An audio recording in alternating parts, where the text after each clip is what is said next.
ملأختي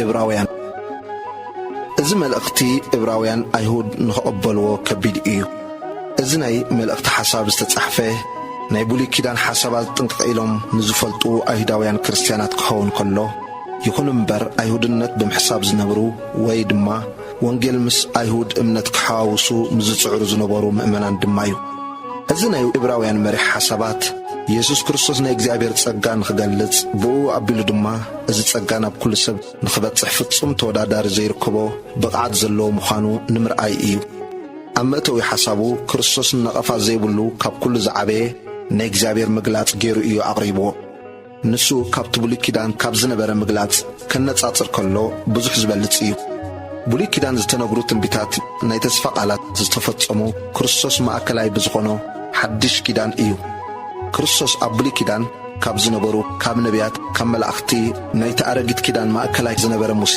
ካብ ኣሮን ካብ ዘርኡ ካብ ዝኾነ ካህናት ካብ ኩሉ ዝዓበየን ዝበለጸን ምዃኑ ብግልጺ ጠቒሱ ኣሎ ኣብዚ መልእኽቲ ውሽጢ ዝሓሸን ዝበለጸን ዝብል ቃላት 15 ግዜ ብግሪክ ስለ ዝተገልጹ እዮም መልእኽቱ ድማ መጽሓፍ ዝሓሸ ነገር ተባሂሉ ይጽዋዕ እዚ መሪሕ ዝኾነ ሓሳብ ኣብ ኣመንቲ ህይወት ብኸመይ ተግባራዊ ከም ዝኸውን ኣብ ውሽጢ እዚ መጽሓፍ ብሰፊሑ ተገሊጹ ኣሎ እቲ ኣረጊት ናይ ኣይሁድ ስርዓት ፍሉይ ብዝኾነ ብናይ ክርስቶስ ክህነት ስለ ዝተተክአ ናብኡ ምምላስ ወይ ድማ በቲ ስርዓት ምቕጻል ፈጺምካ ክሕሰብ ከም ዘይከኣል ንኣንባቢ ተገሊጹ ንረኽቦ ድሕሪ ሕጂ ናይ እግዚአብሔር ህዝቢ ሓቀኛ ናብ ዝኾነ ናብቲ ሰማያዊ ናይ እግዚአብሔር መቕደስ መእተዊ ስሬት ናብ ዝረኸበሉ ናብ ናይ ኢየሱስ ክርስቶስ ሞትን ትንሣኤን ዕርገት ጥራይ ምርኣይ የድልዮም ኣመንቲ ንድሕሪት ንኽብሉ ዝቃለሶም ፈተናታት ብምቅዋም ዝጀመሮ መንፈሳዊ ውግእ ጸኒዖም ክቕጽልዎ ይግቦም ተዘይኮነ ግና ኣብ ምድረ በዳ ካብ ዝተጓዕዙ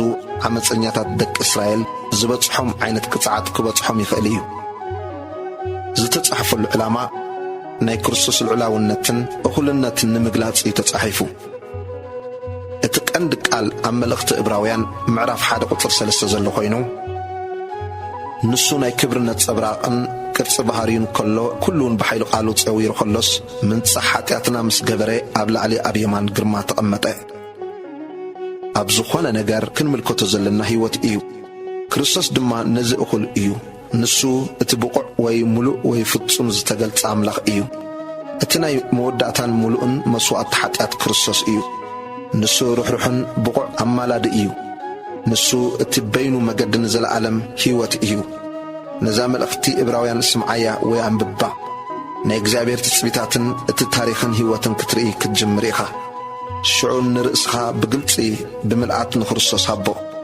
ድሕሪ እዚ ካብ ዝኽቡር ነገር ወፂኻ ንንእሽተይ ነገር ፈጺምካ ርእስኻ ኣይክትህብን ኢኻ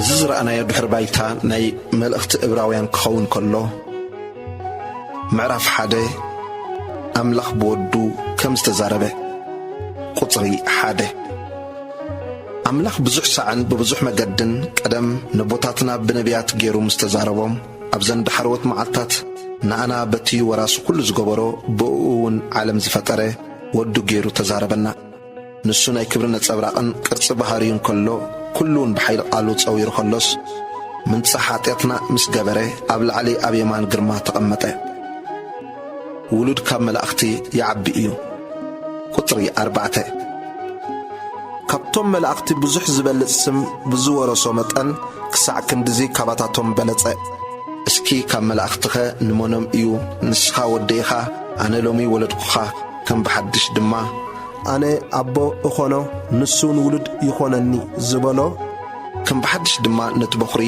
ናብ ዓለም ክእትዎ ከሎ ኩላቶም መላእኽቲ ኣምላኽ ይስገድሉ ይብል ብዛዕባ መላእኽቲ ከዓ መላእኽቱ ንፋሳት ኣገልገልቱን ሃልሃል ተሓዊ ዝገብር ይብል ብዛዕባ ወዱ ግና ኣታ ኣምላኸይ ዝፋንካን ዘለዓለም ዓለም ይነብር በትሪ መንግሥትኻውን በትሪ ቅንዕና እያ ጽድቂ ፈቶኻ ዓመፃኻ ጸላእኻ ስለዚ እግዚኣብሔር ኣምላክካ ሓለፋ ብጾትካ ብዘይተሓጐስ ቀባኣካ እዩ ዝብል ድማ ጐይታይ ንስኻ ካብ ቀደም ንምድሪ ሰረትካያ ሰማያትውን ግብረኣ ዳውካ እዮም እዚኣቶም ክጠፍኡ እዮም ንስኻ ግና ትነብር ኩሉውን ከም ኪዳን ክበል እዩ ከም ዓለባ ድማ ክትጥቕልሎ ኢኻ ክልወጥውን እዩ ንስኻ ግና ከም ቅደምካ ኢኻ ዓመታትካውን ኣይክውድኣን እየን ይብል እስኪ ካብ መላእኽትኸ ንመኖም እዩ ንጸላእትኻ መርገጽ እግርኻ ክሳዕ ዝገብሮምሲ ኣብ የማነይ ተቐመጥ ዝበሎ ኩላቶም ዶ ነገልግሎት እቶም ምድሓን ክወርሱ ዘለዎም ዝለኣኹ መናፍስቲ ኣገልግሎት ኣይኮኑን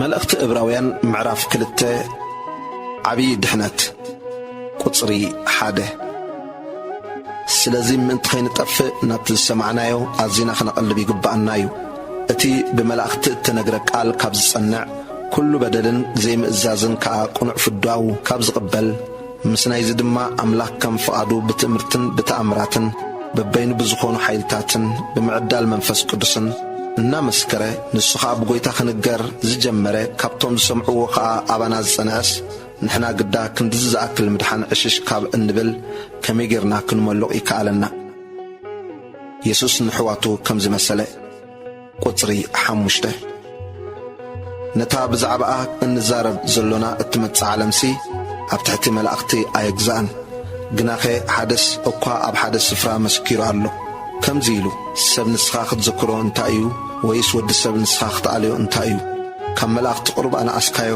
ኣኽሊል ክብርን ግርማን ከለልካዮ ኣብ ግብሪ ኣእዳውካ ኸኣሸምካዮ ንኹሉ እውን ኣብ ትሕቲ ኣእጋሩ ኣግዛእኻዮ ንኹሉ ከግዛኣሉ ኸሎ ንእኡ ዘየግዝኦ ሓንቲ እኳ ኣይሓደገን ግናኸ ኩሉ ከም ዝግዝኦ ንሕና ገና ሎሚ ኣይንሪዮን ኢና ዘሎና ነቲ ብምኽንያት ስቅያት ሞቱ ካብ መላእኽቲ ገለ ቁርብ እተታሕተ ኢየሱስ ግና ብጸጋ ኣምላኽ ኣብ ክንዲ ኩሉ ሰብ ሞት ምእንቲ ኽጥዕምሲ ኣኽሊል ክብርን ግርማን ተኸሊሉ ንሪኦ ኣሎና እቲ ኩሉ ምእንታኡ ኩሉውን ብኡ ዝኾነ ንብዙሓት ውሉድ ናብ ክብሪ እናእተዎም ነቲ ራእሲ ምድሓኖም ብስቅያት ክፍጽሞ ተገቦ ማለት እቲ ዝቕድስን እቶም ዝቕደሱን ኩላቶም ካብ ሓደ እዮም በዚ ምኽንያት እዚ ኸዓ ስምካ ንኣሕዋተይ ክነግሮም ኣብ ማእከል ማሕበሩን ክዝምረልካ እየ ኢሉ ኣሕዋተይ ንምባሎም ኣይሓፍርን እዩ ደጊሙ ኸዓ ኣነ ኣብኡ ክውከል እየ ከም ብሓድሽውን እኔኹ ኣነን እቶም ኣምላኽ ዝሃበኒ ውልድን ይብል ቁጽሪ 14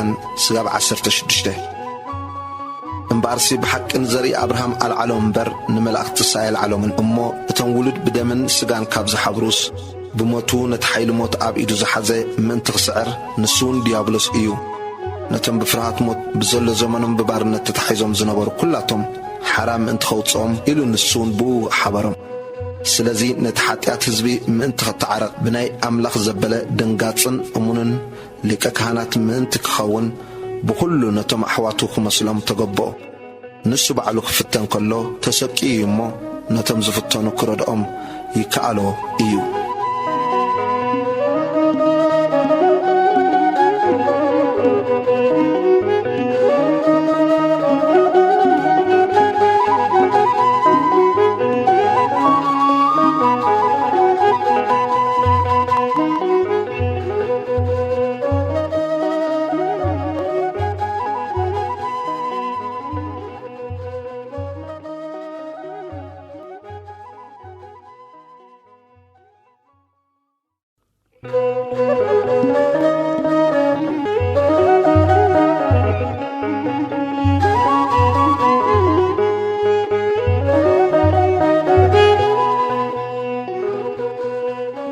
መልእኽቲ ዕብራውያን ምዕራፍ 3 ኢየሱስ ካብ ሙሴ ከም ዝዓቢ ቁጽሪ 1-2 ስለዚ ኸዓ ኣቱም ካብ ሰማያዊ ጽዋዓ ግደ ዘለኩም ቅዱሳን ኣሕዋተይ ከምቲ ሙሴ ድማ ብኲላ ቤቱ እሙን ዝነበረ ናብቲ ነቲ ዝሾሞ እሙን ዝኾነ ኢየሱስ ናይ ምእማንና ሃዋርያን ሊቀ ካህናትን ኣቕልቡ ከምቲ እቲ ሰርሕ ቤት ካብታ ቤት ዝበልጽ ክብሪ ዘለዎ ንኡ ከዓ ካብ ሙሴ ዝበልጽ ክብሪ ተገቢእዎ ኣሎ። ቤት ዘበለትሲ ስርሐይኣ ኣለዋ እቲ ንኹሉ ዘዳለወ ግና ኣምላኽ እዩ። ሙሴስ ብዛዕባ እቲ ድሓር ክንገር ዘለዎ ነገር ምስክር ምእንቲ ክኸውን ከም ግልያ ኮይኑ ኣብ ኩላ ቤቱ እሙን ነበረ። ክርስቶስ ግና ከም ውሉድ ኣብ ልዕሊ ቤቱ እዩ። ትብዓትናን ትምክሕቲ ተስፋናን ክሳዕ መወዳእታ ጽኒዕና እንተሓዝናስ ቤቱ ንሕና ኢና። ልብኹም ኣይተትሩሩ። ቁጥሪ 7 ምእንቲ እዚ መንፈስ ቅዱስ ከምዚ ይብል ሎሚ ድምፁ እንተሰማዕኹም ከምቲ ብነድሪ በታ መዓልቲ ፈተና ኣብ በረኻ ዝገበርኩምዎ ልብኹም ኣይተትሩሩ። ኣብኡ ኣቦታትኩም እናተዓዘቡ ፈተኑኒ ግብረይ ከዓ 40 ዓመት ረኣዩ። ስለዚ ነዚ ወለዶ እዚ ኮረ ኩሉ እሞ ኩሉ ሳዕ ብልቦም ይስሕቱ መገደይ ግና ኣይፈለጥዎን በልኩ ብቁጣዓይ ድማ ናብ ዕረፍተይ ኣይከኣትውን እዮም ኢለ የመሓልኩ። ቁጥሪ 12-13 ኣቶም ኣሕዋተየ ሎሚ ክበሃል ከሎ ኣብ ፀጽባሕ ንሓድሕድኩም ተመዓዓዱ እምበር ሓደ እኳ ካባኻትኩም ሓጢኣት እናዓሸዎ ከይተርር እሞ ምናልባሽ ኣብ ሓደ ካባኻትኩም ካብ ህያው ኣምላኽ ዘርሕቕ እኩይ ዘይኣምን ልቢ ከይህሉ ተጠንቀቑ። ነታ መጀመርታ እምንቶና ክሳዕ መወዳእታ ጽኒዕና እንተሓዝናያስ ተመቐልቲ ክርስቶስ ኮይንና ኣሎና።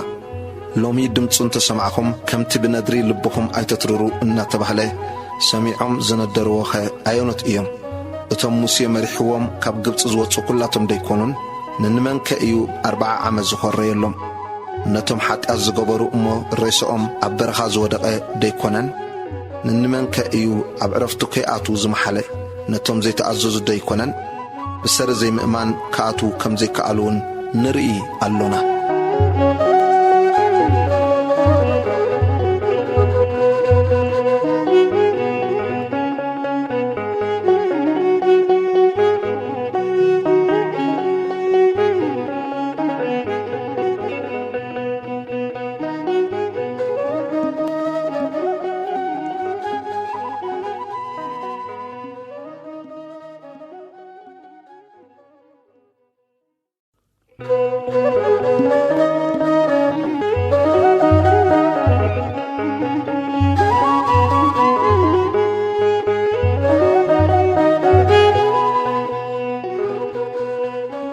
መልእኽቲ ዕብራውያን ምዕራፍ 4 ዕረፍቲ ሰንበት ህዝቢ እግዚኣብሔር ቁጥሪ 1 እምበኣርሲ ናብ ዕረፍቱ ንምእታው ተስፋ ካብ ዝተርፈልና ምናልባሽ ሓደ ካባኻትኩም ድሕሪት ተሪፉ ከይህሉ ንፍራህ።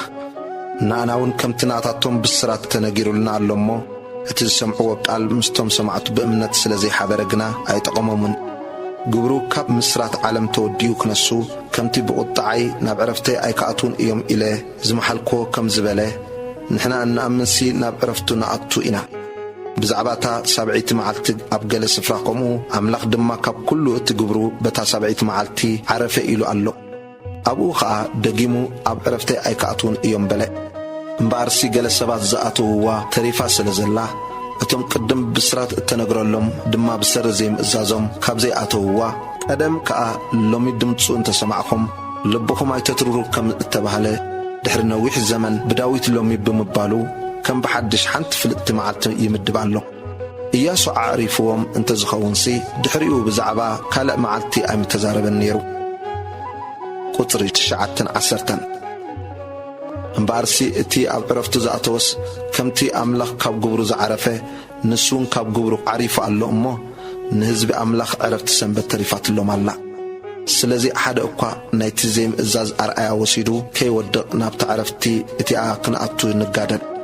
ቃል ኣምላኽ ሕያውን መስለጥን እዩ እሞ ካብ ክልተ ዝኣፉ ሰይፊ ዝበልሕ እዩ።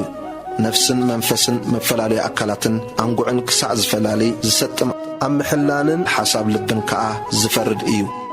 እቲ ጸብጻብ እንህቦ ከዓ ኣብ ቅድሚ ዓይኑ ኩሉ ጋህ ዝበለን ቁልዑን እዩ እምበር ኣብ ቅድሚኡ ዝሕባእ ፍጡር የልቦን። ኢየሱስ ዓብይ ሊቀ ካህናት እዩ። ቁጥሪ 14-15 ደጊም ብዘይ ሓጢኣትሲ ብኩሉ ከም ዝኸማና እተፈተነ እዩ እምበር ብድኻምና ክድንግጸልና ዘይክእል ሊቀ ካህናት የብልናን እሞ ብሰማያት ዝሓለፈ ዓብይ ሊቀ ካህናት ኢየሱስ ወዲ ኣምላኽ ካብ ዝህልወና ምእማንና ነጽንዕ። ስለዚ ምሕረት ምእንቲ ክንቅበል بجيزة سبباون نردئتنا زخون تصقا كنركب بتبعات نابزفان تصقا نقرب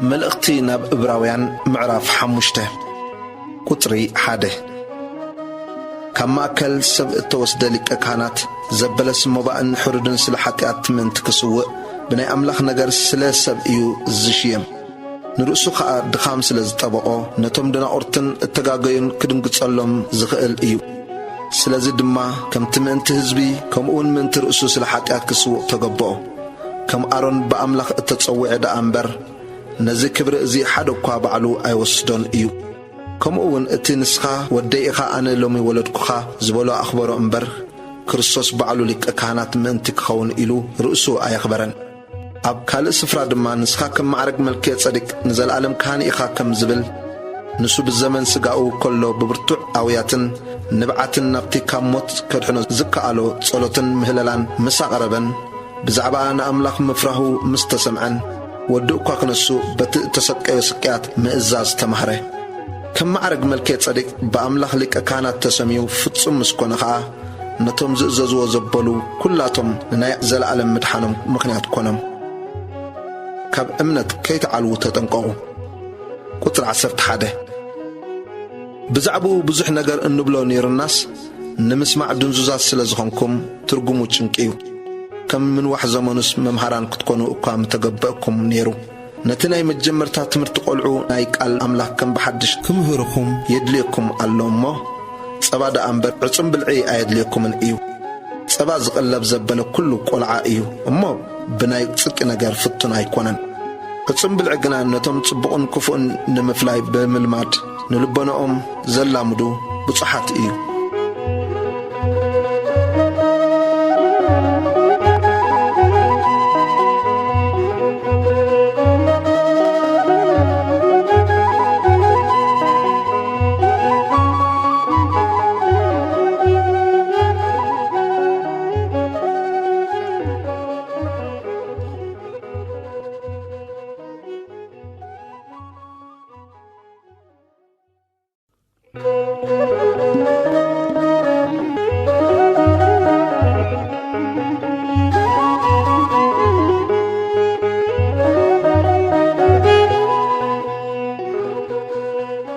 ملأختي ناب إبراويان معراف شدشته قطري حدن كلتن سلازيناي كريستوس مجمرتا نقرو حديقنا بنسحا كموت قبري بأمنت بأملاخ بتمرت تمكات بمنبار أعداو بتنساي موتات بنايزل عالم فردون كم بحدش مسارت أين سارت أمو نفت سامين حلف أملاخ انت فقدس نزد ما خنقورينا نتم حدا قزيه برهان زبرها اللهم اتسمايو وهبت كاز طعمو تماقلت منفس قدسون زخونو اتسنايك الأملاخن حيل تاتمت عالمن كاز زطعمو انت ودقون ود أملاك كم بحدش نرؤسهم سلاز سقلوه بقهدون زلاقو تسلو سلازخونو كم بحدش ننسحاك حدسو اي كالو من ايو تابزوح جزي نتياب آز ورد الزناب زستيت مدرنتهم بزعبهم زحار سواز تقم فرن انتهابتهم كاب أملاخ برغة تركب إياه الشخون دانديرن انتاب قولت قنا نقفتن تقامر قمن إياه موداتاون من داد إيو قطري 19 أتم فؤلاتي أملاخ نتينتهم قدسان زقلقلكمون التقلقلوهم زلقمن قبركم نسمون زقبركم وفقركم زرسع قفعي أيقونا نمو بأخذكم سي كم زقوا أنت تزاربنا زحايشن نمدحان بزخون نأمن ألونا نتم بأمنة بتعقستن نتاتصفى زور سوا من تكتمسلوهم امبر دنزوزات كيت خونس نفس وقفكم كسع موداتا نمملاء تسفاؤن نمصنعان ازي تقهات ازي كرئي ندلي علونا እግዚአብሔር ክዳኑ ኣይጠልምን እዩ። ቁጥሪ 13-14 ኣምላኽ ንኣብርሃም ተስፋ ክህቦ ኸሎ ዝምሕለሉ ካብኡ ዝዓቢ ስለ ዘይተረኽበ ብሓቂ እናባረኽኩ ክባርኸካን እናብዛሕኩ ከብዛሓካን እየ ኢሉ ብርእሱ መሓለ። ከምኡ ኸዓ ብትዕግስቲ ተጸቢዩ ነታ ተስፋ ረኸባ። ሰባት በቲ ካብኦም ዝዓቢ እዮም ዝምሕሉ እሞ እቲ መሓላ ከዓ መጽንዒ ስለ ዝኾነ ንኹሉ ምጉቶም ይውዳኣሎም እዩ። ስለዚ ኸዓ ኣምላኽ እቲ ምኽሩ ከም ዘይልወጥ ነቶም ወረስቲ ተስፋ ኣዝዩ ከርእዮም ምስ ደለየ ብመሓላ ኣብ መንጎ ኣተወ። በተን ኣምላኽ ክሕስወለን ዘይከኣል ክልተ ዘይልወጣ ነገር ጌርና ንሕና ነታ ኣብ ቅድሜና ዘላ ተስፋ ንምሓዝ ሃዲምና ዝወፃና ብርቱዕ ምጽንናዕ ክንረክብ ኢና። ንስያ ድማ ከም መልህቕ ነፍሲ ድልድልትን ጽንዕትን እያ እሞ ናብቲ የሱስ ከም ማዕረግ መልከ ጸድቅ ንዘለዓለም ሊቀ ካህናት ኮይኑ ከም መራሒ ምእንታና ዝኣተወ ውሽጢ እቲ መጋረጃ እትእትወና ተስፋ ኣላትና።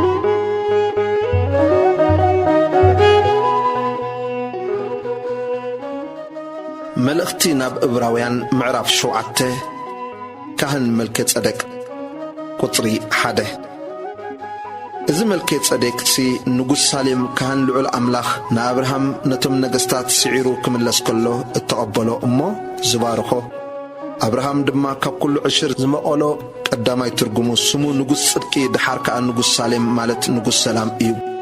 ብዘይ ኣቦ ብዘይ ኣደ ብዘይ ቁፅር ወለዶ መጀመርታ መዓልታት ወይስ መወዳእታ ሕይወት ዘይብሉ ግናኸን ወዲ ኣምላኽ ተመሲሉ ንሓዋሩ ካህን ኮይኑ ይነብር ኣሎ።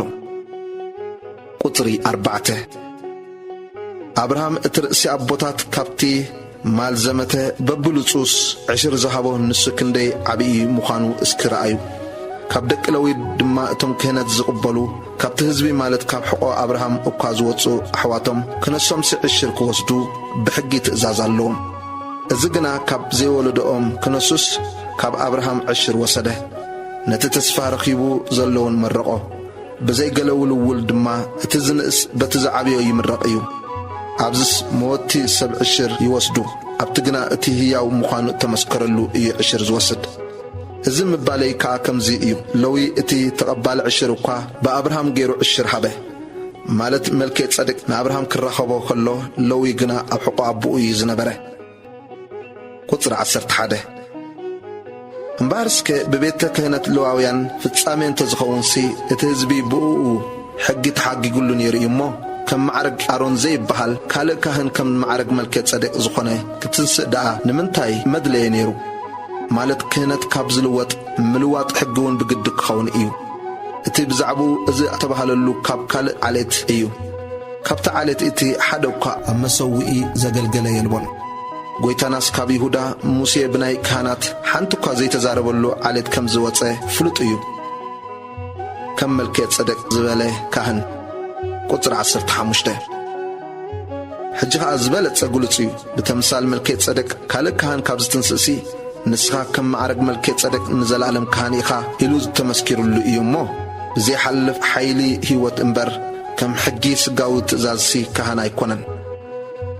ቁጥሪ 18 እቲ ዝሓለፈ ትእዛዝ ድኹምን ዘይጠቅምን ስለ ዝኾነ እዩ ተሳዕረ።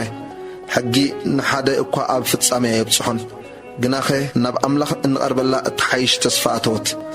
እዚ ግና በቲ እግዚኣብሔር ንስኻ ከም ማዕረግ መልከ ጸደቅ ንዘላለም ካህን ኢኻ ኢሉ መሓለ ኣይጠዓስን ከዓ እዩ እተባሃለሉ መሓላ እዩ። እዚኣ ድማ ብዘይ መሓላ ከም ዘይኮነት እቲኣቶምሲ ብዘይ መሓላ ካህናት ኮኑ። ከምኡ ድማ ኢየሱስ መድሕን ዝሐሸ ኪዳን ኮነ። እቲኣቶምሲ ከይነብሩ ብሞት ስለ ዝተኸልከሉ ብዙሓት ካህናት ነበሩ። እዚ ግና ንዘለዓለም ዝነብር ስለ ዝኾነስ ዘይሓልፍ ክህነት ኣለዎ። ስለዚ ድማ ነቶም ብኡኡ ኣቢሎም ናብ ኣምላኽ ዝመጹ ኩሉ ግዜ ምእንቶም ክልምን ዝነብር ስለ ዝኾነ ፈጺሙ ከድሕኖም ይክእል እዩ። ቁጽሪ 26 ከምዚ ዝመሰለ ክፍኣትን ርኽሰትን ዘይብሉ ካብ ኃጢአት እተፈለየ ካብ ሰማያት ከዓ ልዕል ዝበለ ቅዱስ ሊቀ ካህናት ኣድለየና።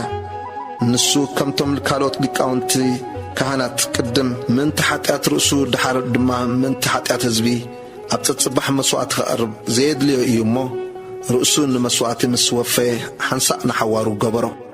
ሕግስ ድኻም ንዘለዎም ሰባት እዩ ሊቃውንቲ ካህናት ክኾኑ ዝሾሞም። እቲ ድሕሪ ሕጊ ዝመጸእ ቃል መሓላ ግና ንዘለዓለም ፍጹም ዝኾነ ወዲ እዩ ዝሸይም።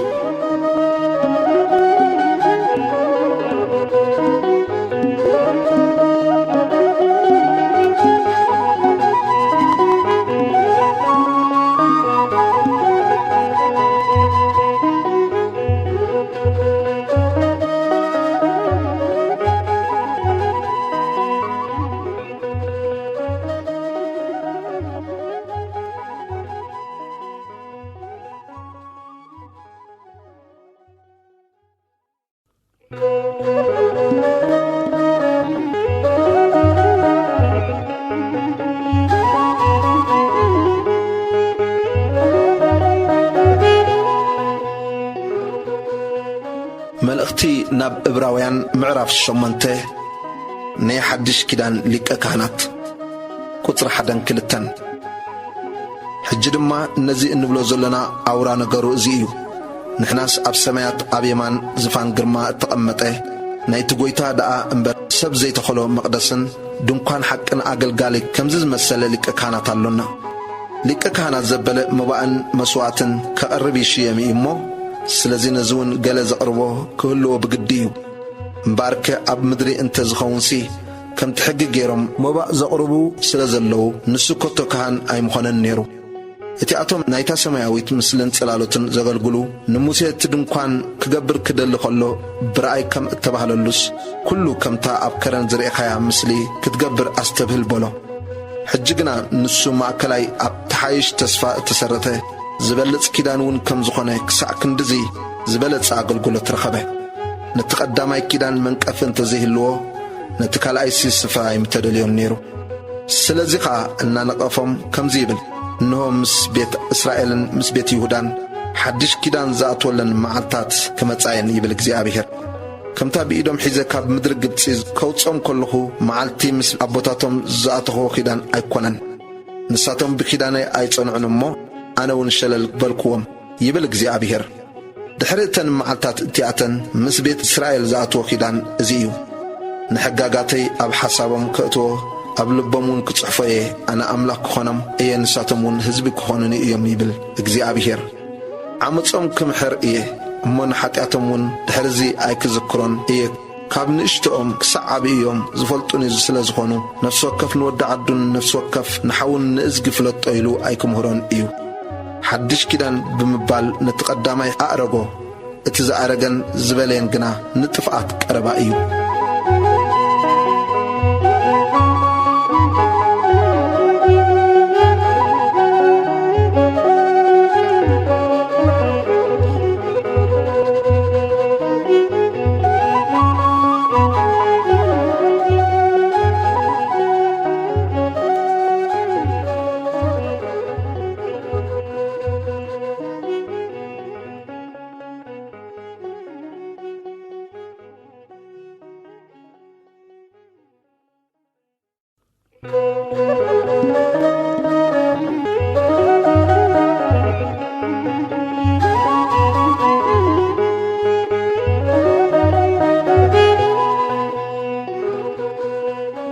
መልእኽቲ ዕብራውያን ምዕራፍ 9 ምድራውን ሰማያውን መቕደስ ቁጽሪ 1 ደጊም ነቲ ቀዳማይ ኪዳን ድማ ነገልግሎት እግዚኣብሔርን ንምድራዊ መቕደስን ሕጋጋት ነይርዎ።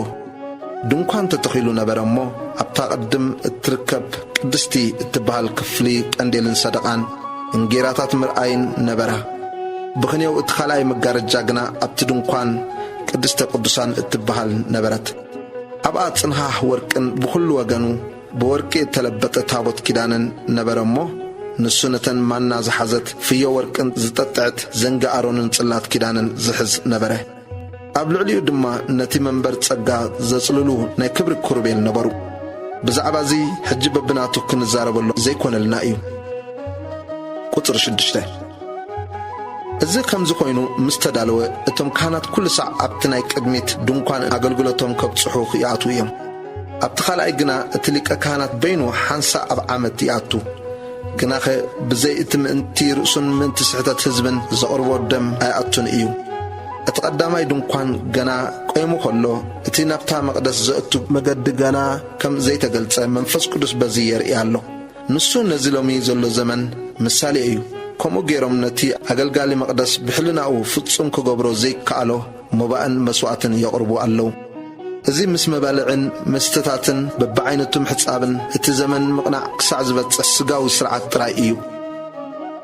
ቁጽሪ 11 ክርስቶስ ግና ናይቲ ዝመጽእ ሰናይ ነገር ሊቀ ካህናት ኮይኑ ምስ መጸ በቲ ብሉጽን ፍጹምን ብኢድ ዘይተገብረ ማለት ካብዚ ፍጥረት እዚ ዘይኮነ ድንኳን ብደም ድቤላታትን ምራኹትን ዘይኮነስ ብደም ርእሱ ናይ ዘለዓለም ምድሓን ረኺቡ ሓደ ጊዜ ናብቲ መቕደስ ኣተወ።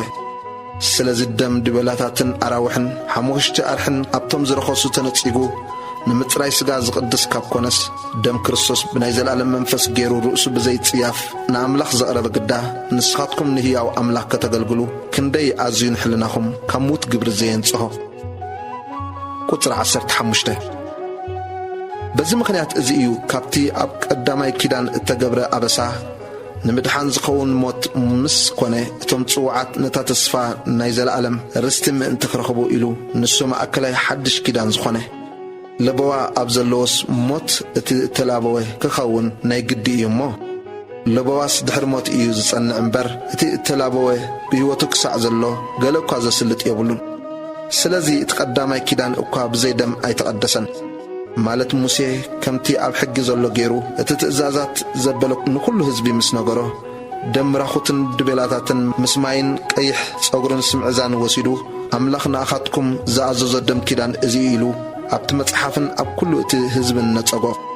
ከምኡ ድማ ነቲ ድንኳንን ንኹሉ እቲ ናይ ምግልጋል ኣቑሑን ደም ነጸገሉ። ከምቲ ሕጊ ኣስታት ኩሉ ብደም እዩ ዝጸሪ ብዘይ ምፍሳስ ደም እውን ይቕሬታ ኣይከውንን እዩ። ክርስቶስ ምንቲ ኃጢአትና ከም ዝሞተ።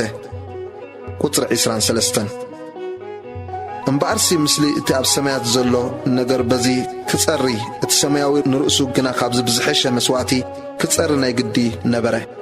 ክርስቶስ ሕጂ ኣብ ቅድሚ ኣምላኽ ክረኣየልና ናብኣ ናብታ ሰማይ ኣተወ እምበር ኣብቲ ምስሊ ሓቂ ኣብታ ብኢድ እተገብረት መቕደስ ኣይኮነን ዝኣተወ። ከምቲ ሊቀ ካህናት በብዓመት ብደም ካልእ ናብ መቕደስ ዝኣቱ ንሱስ ብዙሕ ሳዕ ርእሱ ክስዎ ኣይኣተወን። ብዘይ እዝስ ካብ ምስራት ዓለም ጀሚሩ ብዙሕ ሳዕ መከራ ክጸግብ ምተገቦ ነይሩ። ሕጂ ግና ብመስዋዕቲ ርእሱ ንኃጢአት ክስዕር ኢሉ እዩ ኣብ መወዳእታ ዘመናት ሓደ ጊዜ እተገልጸ። ከምቲ ንሰብ ሓንሳእ ሙማት ብድሕሪውን ፍርዲ እተሰርዖ ከምኡ ኸዓ እቲ ንኃጢአት ብዙሓት ከርሐቕ ኢሉ ሓንሳብ እተሰወየ ክርስቶስ ንምድሓን እቶም ዝጽበይዎ ካልኣይ ጊዜ ብዘይ ኃጢአት ክግለጽ እዩ።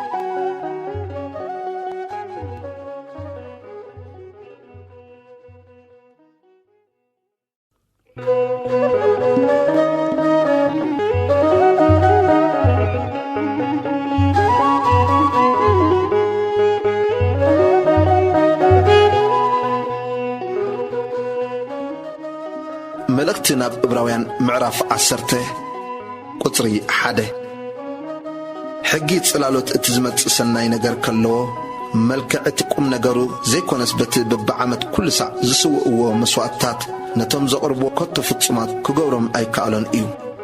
ግናኸ ኣብ ዓመት እዩ ብኡ መዘከርቲ ኃጢአት ዝኸውን። ከምዚ እንተዘይከውንሲ እቶም መስዋዕቲ ዘቕርቡ ሓንሳብ ካብ ዝነጽሁ ኣብ ሕልናኦም እውን ደጊም ኃጢአት ካብ ዘይህልዎም ካብ ምስዋዕዶ ኣይመዕረፉን ነይሮም። ማለት ደም ኣብዑርን ድበላታትን ኃጢአት ከርሕቕ ኣይከኣሎን እዩ።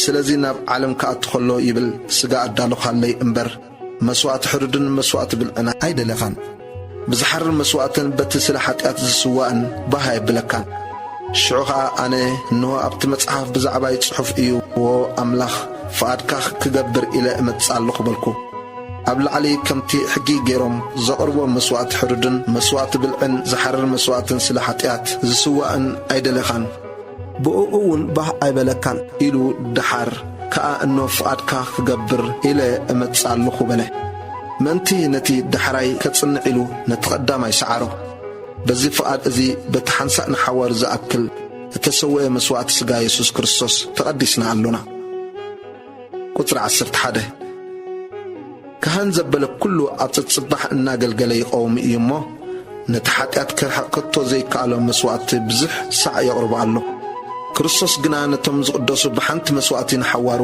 ፈጸሞም እሞ ንሱ ንሓዋሩ እትኸውን ሓንቲ መስዋዕቲ ስለ ሓጢኣት ምስ ዓረበ እቶም ጸላእቱ መርገጽ እግሩ ክሳዕ ዝኾኑ እናተጸበ ኣብ የማን ኣምላኽ ተቐመጠ መንፈስ ቅዱስ ድማ ይምስክረልና ኣሎ ድሕሪ እተን መዓልታት እቲኣተን ምሳታቶም ዝኣትወ ኪዳን እዙይ ይብል እግዚኣብሔር ንሕጋጋተይ ኣብ ልቦም ክህቦም ኣብ ሓሳቦም እውን ክጽሕፎየ ምስ በለ ደጊም ሓጢኣቶምን ዓመፆምን ከቶ ኣይክዝክርን እየ ይብል እምበኣርሲ ኣብቲ ናይ እዚ ቅሬታ እዚ ዘለዎስ ደጊም መስዋዕቲ ስለ ሓጢኣት ኣየድልን እዩ ናብ ኣምላኽ ንቕረብ ቁጽሪ 19:20 ስለዚ ኣሕዋቴ በቲ መጋረጃ ማለት ብስጋኡ ዝቐደሰልና ሓድሽን ሕያውን መገዲ ብደም ኢየሱስ ናብ መቕደስ ንምእታው ትብዓት ካብ ዝህልወና ኣብ ቤት ኣምላኽ እውን ዓብዪ ካህን ካብ ዝህልወናስ ልብና ካብ ክፉእ ሕልና ተነጺጉ ስጋናውን ብጽሩይ ማይ ተሓጺቡ ሙሉእ ብተረዳእናይ እምነት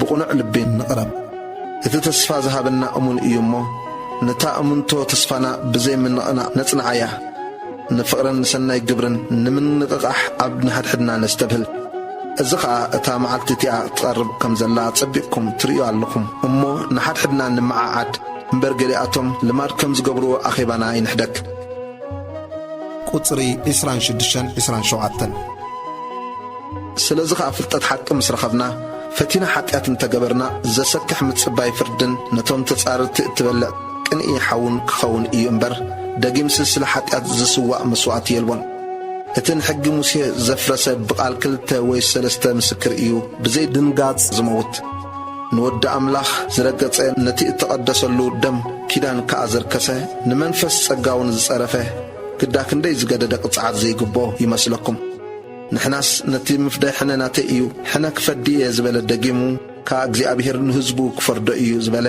ንፈልጦ ኢና ኣብ ኢድ ሕያው ኣምላኽ ምውዳቕ ዘሰክሕ እዩ ቁጽሪ 32 ነተን ብዙሕ ገድልን ስቓይን ተዓጊስኩም ብርሃን እተቐበልኩምለን ቀዳሞት መዓልታት ትዘክርዎን ብሓደ ወገን ብጸርፍን ብጸበባን መላገጽ ኮንኩም ብሓደ ወገን ድማ ምስቶም ከምዚ መሰለ ዝበጽሖም ሰባት ተማቐልቲ ኮንኩም ዝሓይሽን ዝነብረን ገንዘብ ኣብ ሰማይ ከም ዘለኩም ፈሊጥኩም ምስቶም እሱራት እንተኾነ መከራ ጸገብኩም ምግባት ገንዘብኩም ድማ እንተኾነ ብሓጎስ ተዓገስኩም እምበኣርሲ ነቲ ብዙሕ ዓስቢ ዘሎ ትብዓትኩም ኣይትደርብይዎ ፍቓድ ኣምላኽ እናገበርኩም ነታ ተስፋ ምእንቲ ክትረኽብዋስ ትዕግስቲ የድልየኩም እዩ ማለት ገና ኣዝዩ ቁርብ ዘመን እዩ እቲ ዝመጽእ ክመጽእ እዩ ኣይክድንጉን ከኣ እዩ ጻድቕ ግና ብእምነት እዩ ዝነብር ንድሕሪት እንተተመልሰ ድማ ነፍሰይ ብኡኡ ባህ ኣይብላን እዩ ንሕና ግና ምስቶም ምድሓን ነፍሶም ክረኽቡ ዝኣምኑ እምበር ምስቶም ናብ ጥፍኣት ንድሕሪ ዝምለሱ ኣይኰንናን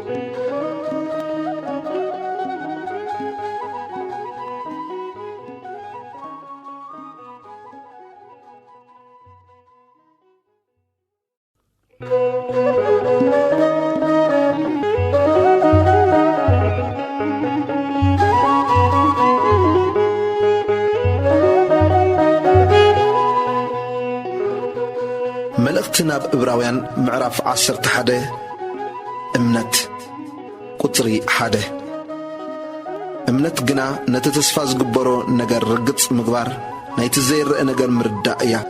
በኣ እዩ ነቶም ዓበይቲ እተመስከረሎም ዓለም ብቓል ኣምላክ ከም እተፈጥረት ከምኡውን እቲ ዝርአ ካብ ዘይርአ ከም ዝኾነ ብእምነት ነስተውዕሎ ኣሎና። ቁጽሪ 4 ኣቤል ካብ መስዋዕቲ ቃየል ዝበልጽ መስዋዕቲ ንኣምላኽ ብእምነት ኣቕረበ። ኣምላኽ ብናይ መባኡ ክምስክረሉ ኸሎ ጻድቕ ምዃኑ ብኣኣ ተመስከረሉ። ብምውቱ ኸዓ ገና በኣ ገይሩ ይዛረብ ኣሎ። ሄኖክ ሞት ምእንቲ ከይርኢ ብእምነት ገዓዘ።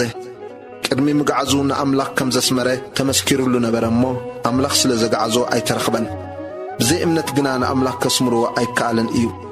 እቲ ናብ ኣምላኽ ክመጽእ ዝደሊ ንሱ ከም ዘሎን ነቶም ዝደልይዎ ዓስቢ ከም ዝህቦምን ከኣምን ይግብኦ እዩ። ቁጽሪ 7 ኖህ ብዛዕባ እቲ ገና ዘይተረኣየ ነገር ረኣይ ምስ ረኣየ ብፍርሃት ኣምላኽ ተደሪኹ ብእምነት እዩ ንምድሓን ቤቱ እትኸውን መርከብ ዘዳለወ።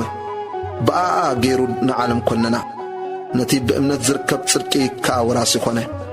ኣብርሃም ናብቲ ንርስቲ ክቕበሎ እተኣመመሉ ስፍራ ክወፅእ ምስ ተጸውዐ ብእምነት ተኣዘዘ።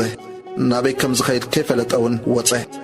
ነታ ኣምላኽ ዝሃናጽያን ዝሰርሐያን መሰረት ዘለዋ ከተማ ይጽበ ስለ ዝነበረ ብእምነት ኣብታ ምድሪ ተስፋ ከም ኣብ ምድሪ ጓና ኾይኑ ተቐመጠ። እሞ ምስቶም ነዛ ተስፋ እዚኣ መዋርስቱ ይስሐቅን ያዕቆብን ኣብ ድንኳን ይነብር ነበረ። ሳራ እኳ ጊዜኣ ምስ ሓለፈ ነቲ ተስፋ ዝሃባ እሙን ጌራ ስለ ዝረኣያቶ ዘርኢ ንምትካል ብእምነት ሓይሊ ረኸበት። ስለዚ ድማ ካብ ሓደ ንሱን ከም ምዉት ክነሱስ ከም ከዋኽብቲ ሰማይን ከምቲ ዘይቁጸር ኣብ ገምገም ባሕር ዘሎ ሕፃን ዝምብዝሖም ተወልዱ። እዚኦም ኩላቶም ነተን ተስፋታት ኣይረኸብዎንን ግናኸ ካብ ርሑቕ ሪኦም ተሳለምዎን። እሞ ኣብዛ ምድሪ እዚኣ ኣጋይሽን ስደተኛታት ምዃኖም እናተኣመኑ ብእምነት ሞቱ። እቶም ከምዚ ዝብሉ ኸዓ ሃገሮም ከም ዝደልዩ የርእዩ ኣለዉ። ነታ ዝወጹላ ሃገር ሓሲቦም እንተዝኾኑስ ክምለሱ ጊዜ ነይርዎም። ሕጂ ግና እትሓይሽ ማለት ሰማያዊት ይናፍቑ ኣለዉ። ስለዚ ድማ ኣምላኽ ከተማ ኣዳልዩሎም ኣሎ እሞ ኣምላኾም ክበሃል በኣታቶም ኣይሓፍርን እዩ። ቁጽሪ 17-18 ኣብርሃም ዝተፈተነ ብእምነት ንይስሐቅ ሰዎ። እቲ ተስፋ እተቐበለ ነቲ ብይስሐቅ ዘርኢ ክጽውዓልካ እዩ ተባሂሉሉ ዝነበረ ሓደ ወዱ ወፈዮ። ኣምላኽ ካብ ምዉታት ድማ ከተንስኦ ከም ዝከኣሎ ሓሲቡ ካብኡውን ብምሳሌ መሊሱ ረኸቦ። ይስሐቅ ብናይቲ ዝመጽእ ነገር ንያዕቆብን ንኤሳውን ብእምነት ባረኾም። ያዕቆብ ክምውት ከሎ ንደቂ ዮሴፍ ንነፍሲ ወከፎም ብእምነት መረቖም። ኣብ ኣንፊ በትሩ ተመርኪሱ ኸዓ ሰገደ። ዮሴፍ ኣብ ኣጋሞቱ ብዛዕባ ምውፃእ ደቂ እስራኤልን ብእምነት ተኣዘከረ። ብዛዕባ ዓጽምቱን ትእዛዝ ሃበ።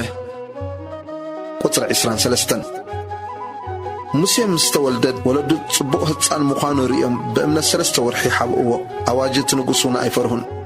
ሙሴ ምስ ዓበየ ወዲ ጓል ፈርዖን ከይበሃል ብእምነት ኣበየ እሞ ካብ ንግዚኡ ብሓጢኣት ባህ ዝብሎስ ምስ ህዝቢ ኣምላኽ ደኣ መከራ ክጸግብ ሓረየ። ናብቲ ዓስቢ ጠመተ እሞ ካብ መዝገብ ግብፅስ ነቲ ጸርፊ ክርስቶስ ኣዝዩ ብዙሕ ሃብቲ ገይሩ ቖጸሮ። ነቲ ዘይረአስ ከም ዝርእዮ ኮይኑ ተዓጊሱ ጸንዐ እሞ ነቲ ኵራ ንጉሥ ከይፈርሀ ብእምነት ንግብፂ ሓደጋ እቲ በኹሩ ዘጥፍእ ዝነበረ ምእንቲ ከይቀርቦም ብእምነት ፋሲጋን ምንጻግ ደምን ገበረ። ብእምነት ከም ብንቑጽ ምድሪ ገይሮም ንባሕሪ ኤርትራ ተሳገርዎ። ግብፃውያን ግና ከምኡ ክገብሩ ምስ ፈተኑ ተዋሕጡ። ቀጽሪ ያሪኮ 7 መዓልቲ ምስ ዘርዎ ብእምነት ወደቐ።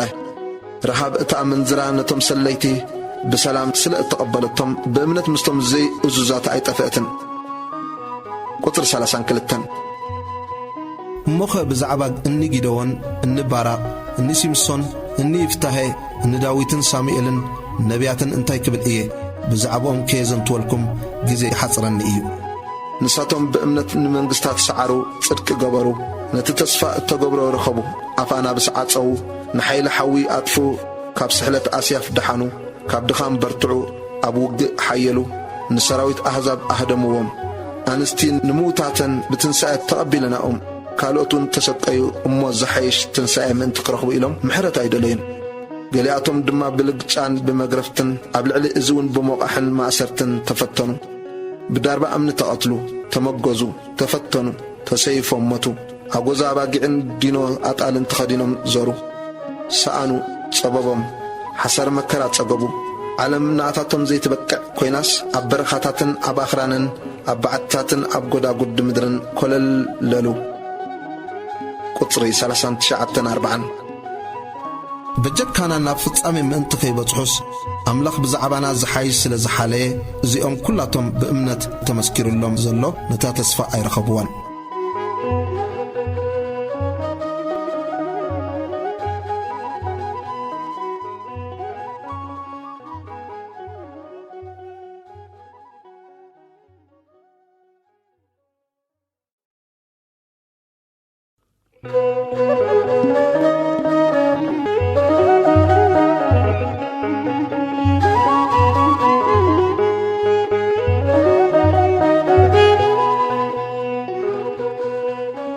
መልእኽቲ ዕብራውያን ምዕራፍ 12 እግዚአብሔር ንደቁ ከም ዝቐጽእ ቁጽሪ 1 ምእንቲ ንሕና ድማ ብኽንድዚ ዝኣክል ደበና ምስክር ተኸቢብና ኮሎና ንኹሉ ዝኸብደናን ነቲ ዝጠብቀና ሓጢኣትን ነርሕቕ በቲ ኣብ ቅድሜና ተሓንፅፅልና ዘሎ መቀዳደሚ ከዓ ብትዕግስቲ ንጉየ ናብቲ ሕፍረት ንዕቑ ስለቲ ኣብ ቅድሚኡ ዘሎ ሓጐስ ኢሉ መስቀል እተዓገሰን ኣብ የማን ኣምላኽ እተቐመጠን ጀማሪ እምነትናን ደምዳሚኣን ኢየሱስ ንጠምት ምእንቲ ከይትደኹሙን ነፍሳትኩም ከይሕለላን ነቲ ካብ ሓጥኣን ኣብ ርእሱ ክንድዚ ዝኣክል ምጽራር እተዓገሰ ዘክርዎ ቁጽሪ 4 ምስ ሓጢኣት ብምቅላስኩም ገና ክሳዕ ኣብ ደም እትበጽሑ ኣይተቃወምኩምዎን እቲ ከም ንውሉዱ ገይሩ ወደይ እግዚኣብሔር ነቲ ዘፍቅሮ ይቖጽዖ እዩ እሞ ነቲ ዝቕበሎ ዘበለ ውሉድ እውን ይገርፎ ስለዚ ቅጽዓት ጐይታ ኣይትንዓቕ እንተገና ሓካውን ሓልናኻ ኣይትዕርብ ኢሉ ዝዛረበኩም ዘሎ ምዕዶ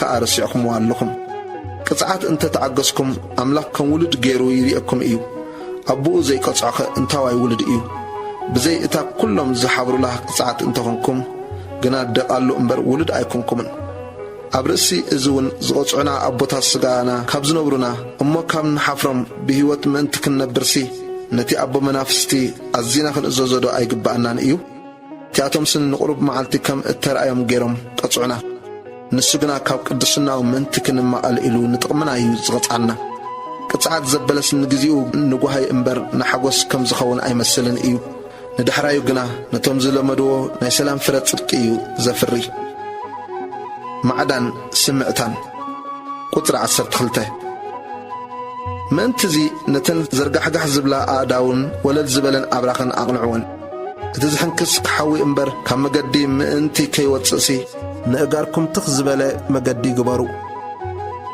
ቁጽሪ 14 ብዘይ ቅድስና ሓደ እኳ ንእግዚአብሔር ኣይክርዮን እዩ እሞ ንቅድስናን ንሰላም ምስ ኩሉ ሰብን ሰዓብዎን ሓደ እኳ ካብ ጸጋ ኣምላኽ ከይጐድል ንብዙሓት ዘርክስ ገለ መሪር ሱር በቒሉ ከየጨንቐኩም ተጠንቀቑ ከምቲ ንሓደ ብልዒ ብኹርናኡ ዝሸጠ ኤሳው ሓደ እኳ ኣመንዝራ ወይ ስርኹስ ከይከውን ተጠንቀቑ ንሱን ጸኒሑ እኳ በረኸት ክወርስ እንተደለየ ብንብዓት እናደለያ ክነሱስ ንንስሓ ስፍራ ኣይረኸበን እሞ ከም እተደርበየ ትፈልጡ ኢኹም ቁጽሪ 18 ንስኻትኩም ሲ ናብቲ ብኢድ ዝትንከን ብሓዊ ዝነድድን ከረን ናብ ጣኣን ጸልማትን ሃርሃርን ናብ ቃልና መለኸትን ናብቲ እቶም ነቲ ቃል ዝሰምዑ ወሲኹ ከይዛረቦም ዝለመኑሉ ድምፂ ቃልን ኣይበጻሕኹምን ንሳቶም እንስሳ እኳ ነቲ ከረን እንተተንከዮስ ብዳርባ እምኒ ይሙት ዝብል ትእዛዝ ክጸርዋ ኣይተኸኣሎምን ሙሴ እኳ እፈርህን እምብድበድን ኣለኹ ክሳዕ ዝብል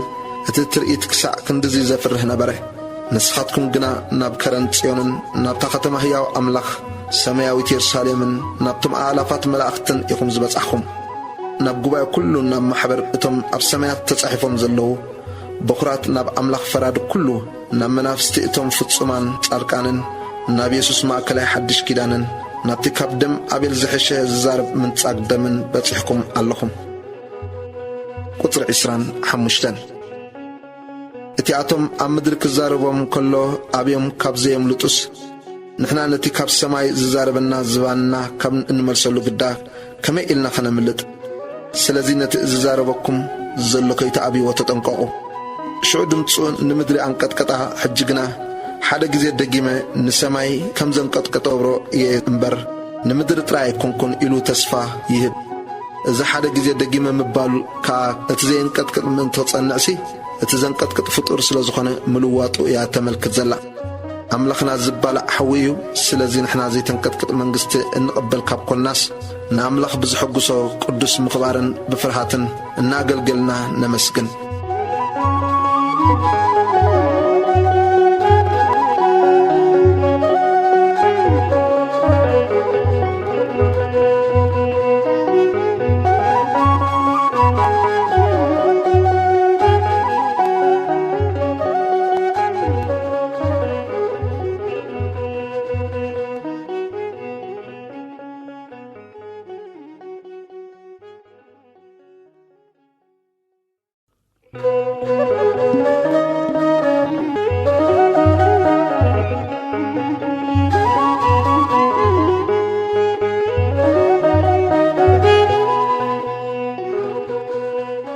ملأختي ناب إبراويان معرف 13 نجزابير زحقصو أقولقلت قطري حاده فقري حولنا تصنع قلياتهم كيف لطبقون ملأختي كم أقايش تقبلهم اللهم مقبال أقايش أي ترسعوا نؤسرات كم تأثرتم كونكم مكرايت أقبون زلوخا نسخاتكم ون أبتسقا كم زلوكم كونكم ذكروهم نمنزراتاتن نزموتنسي أملاك فردم إيومو موصوبة أب كل كبر اتمدكس آمين كا زير خسيخون نسبعلو أيك حدق كان عششون كتو أيك بلكان إيلو إيومو نبرتكم بزي فقر غنزبيخون وتزلكم عقبو سلازي تبعنا أجزي أبي الرد إيومو أيك فرهن إيه السبكة انتايك قبرن نبال كتر شوعته نتم قال أملاك زنغركم مرحتكم ذكروهم مودعتا نبرتم إنا تقومتكم أساسر أمنتم صعبوا يسوس كريستوس تمالن لومن نزل عالمن نسئيو لبهم بتينتم زخدلو زي تقومم بالعزي كونس بتصقى انت تصنعيه صبو إيومو وبزح زعينتن بقاشان تمرتي أي تسحاتو اتي بلك كانت سلاحات أما قدس زعاتو زنبر الدم انساتات اتي سقاتاتن أو تأي سفر يحرر نبرمو نحناس اتهم نتدون كوان زغلغلو كابو كبلعو مسل زيبلهم مسوئي قالونا سلازي يسوس كا بدمو نهزب من تقدس إلو أو تأي أف كتما مكرات سقبه نتأتمت ندلي قالونا انبر أبزي تنبر كتما يبلنا نمو حجز أرفو تسكمنا ناوتأي سفرنا بأونوطا مبارس بو نعملك كل ساعة مسوات مسقانا مالت نسمو زئمنا فره كنافر نقرب أملاخنا زي كم زمسله مسواتي يسومر يمو سناي مقبارن ممقالن أيترسعو نمرحتكم تعززوا من تغزوا من نساتهم كمتم تصبصاب زهبو كوينهم منت نفساتكم نقيحهم يحلوا علو أما نزي بتحقواسك قبروا انبر بقوهي انت قبروا زينا أخاكم أيتك من إيو قطر عسرته شمانته بكل دقنت كن نبر نادلنا سناي حلنا كم زلنا تردينا يالنا مو سأليو لنا أنا قلت إذا كم بحدش منتك وهبكم زي كتقولوا أبزيحي معدكم الله صلت قطر عيسرة أملاك سلام جنانتي بنايز العالم دم كدان عبي قواسا أباقع ويتانا يسوس كريستوس كموتا زتنسو بيسوس كريستوس أبكرميو به زبلو أبخاتكم إنا قبره بسناي قبري زبلو كله فؤادو كتقولوا يبقعكم كابز العالم نزل العالم نو كبري يخنو آمين مدام دمتا قطر عسران كلتن أتم أحواتي زك المخري زي حتصير تحفلكم إيامو كتقبلوا المنكم الله تميتس حونا كم اتفتح فلطو